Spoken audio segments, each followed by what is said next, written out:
Et salut à tous, c'est Ultima. Aujourd'hui, je vous propose un build un peu particulier sur Gantares. Gantares qu'on va jouer, on va essayer de jouer uniquement autour du spell de démence. Le voici. L'idée, c'est de le faire proc un tour sur deux, enfin de le jouer un tour sur deux. Donc tout le principe du deck va être de se stacker un maximum en attaque et de mettre énormément de moyens de piocher. Voilà. Donc c'est aussi simple que ça. Donc au niveau des spells, on a bien sûr la démence on va vouloir à chaque fois se mutiler avant. Donc pour ça, on a la maîtrise de la douleur ou bien la miséricorde. Vu qu'il met un dans la réserve, en fait, il ne coûte que un. Donc on a ces deux choix-là pour se mutiler avant de faire la démence, d'accord. Celui-ci sera préférable dans le futur puisque il donne des passifs que j'ai pas pris, mais il donne des bonus d'attaque. Voilà. Une fois que ce sera en off, on voudra jouer soit le purgatoire, soit l'assaut, suivant la situation, si on a besoin de se replacer ou si au contraire on est très bien là où on est. Si on est bien là où on est, purgatoire, par exemple, dans l'idéal c'est T1, on avance, on fait une démence sur 2 ou 3 mobs. T2, s'ils sont autour de nous, purgatoire pour essayer de faire proc le passif et l'explosion. Ou alors si les mobs sont mal placés, assaut, histoire de récupérer la démence. Et T3, on recommence. Soit ça, plus la démence. Toutes les autres cartes sont des cartes hyper situationnelles. Pour un T1 où on n'aurait pas pioché ce qu'on veut. Mais sinon, sinon ce sont des cartes mortes, on ne joue qu'avec ces cartes-là. Voilà. Donc on pioche deux spells, on joue deux spells, plus un spell de fil. Ou alors aucun spell, comme ça il reste dans la main, ça reste des cartes mortes, c'est même mieux. On se mutile, on démence, on pioche, on se mutile, on démence, et ainsi de suite. Et on ne fait que ça de la partie. Au niveau des compagnons, on joue des compagnons qui coûtent très peu cher parce qu'on va générer qu'une jauge par tour. Et ces compagnons vont nous être utiles, donc je les présente pas plus, vont nous être utiles pour l'anneau obstiné, qu'on va essayer, on va essayer d'invoquer les compagnons uniquement sur les tours de démence. Voilà. Donc pour avoir les pourcentages d'attaque bonus, il faut savoir que tous les anneaux qu'on a donnent PV de héros, attaque de héros. Alors pour l'instant j'ai mis l'anneau automatique parce que dans l'idéal il faudrait mettre un anneau violet ou légendaire, peu importe, vraiment peu importe lequel, les effets sont pas intéressants. Du moment qu'il donne PV de héros, attaque de héros. Et vous les maxez le plus haut possible. Moi j'avais l'anneau automatique qui est déjà maxé, donc j'ai gardé l'anneau automatique. Pour les autres anneaux, l'anneau optimal donc qui donne PV, attaque de héros, et qui nous permet d'avoir facilement le combo qu'on cherche en T1. Si on n'a pas le combo en T1, on devrait avoir l'assaut qui nous permet de nous placer ou de piocher comme on veut. Voilà. L'Anonymous qui donne 2% par level de PV de héros, donc ça nous rend très tanky. Plus de l'attaque de héros, plus du drain qui est presque négligeable, mais au final, vu l'attaque qu'on a, qui fera quand même son petit effet à chaque tour. Et donc un dernier anneau qui donne PV plus attaque de héros, peu importe lequel. Voilà pour les anneaux. Au niveau du brassard, là par contre ça peut bouger. L'explosion rajoute un petit peu de dégâts puisque dans tous les cas vous allez vouloir vous setup pour avoir les monstres autour de vous. Donc l'explosion rajoute un peu de dégâts. Il est possible de jouer avec le brassard lequin s'il est bien up, puisqu'il donne PV et attaque, et le bouclier permet de gérer un des corps à corps. Voilà. À la place de ça, voilà, il y a le rebond éventuel. Il y a éventuellement aussi celui-ci. Non. Où il est Celui-ci, qui est ok, mais en soi, 25% de l'attaque de votre héros, c'est à peine les dégâts d'une explosion.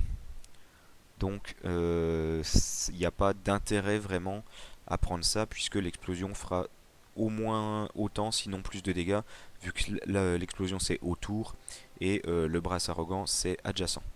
Et surtout ça, on n'en veut pas du tout. Donc ça, il faudrait pas le monter. Voilà. Quoi d'autre, quoi d'autre? Non, bah c'est tout. C'est un deck qui est très simple à jouer. Alors je vais pas vous mentir, c'est pas un deck OP, c'est un deck très situationnel, dans le sens où si vous êtes face à des mobs qui vous kite, bah c'est compliqué. On aime que les mobs viennent autour de nous et on va essayer de les one shot plus vite que eux vont nous one shot. Donc en outil de durabilité, pardon, on va avoir l'Anonymous, on va avoir un peu de tourbe et on va avoir le purgatoire. Le purgatoire qui, avec son passif, va nous quand même nous donner un petit peu d'armure. Si en plus on a sorti un compagnon avec l'âne obstiné, voilà, on va pouvoir gagner un petit 70 d'armure un tour sur deux, ce qui sera ok. D'ailleurs, en termes de passif, vous allez prioriser, donc bien sûr, les trois là sur la démence, qui est votre seul sort de dégâts. Vous allez prioriser ensuite ceci, enfin les trois, sur la maîtrise de la douleur, qu'on va essayer de jouer à chaque tour avant la démence. Le purgatoire, on va prendre pareil, les trois.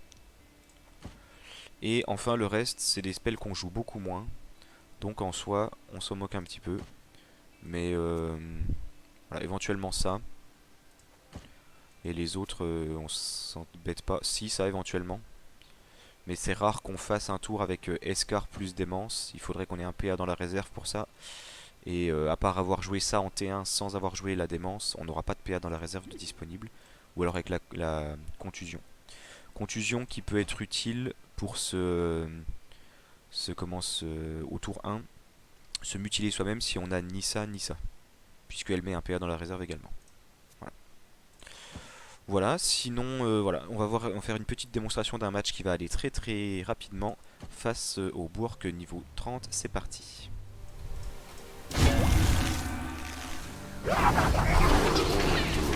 Alors, donc là je peux faire démence niveau 1.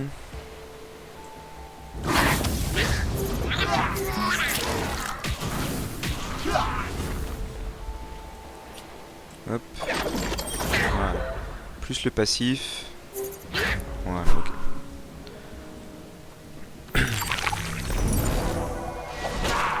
Donc là, niveau 2, enfin prochain tour, on fait miséricorde plus purgatoire.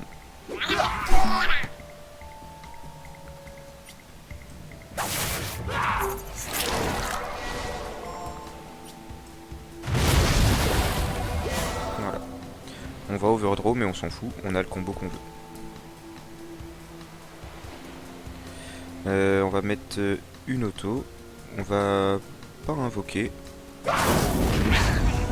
Et là, le passif, on va prendre un kill déjà. Et l'autre, il va se remettre ici.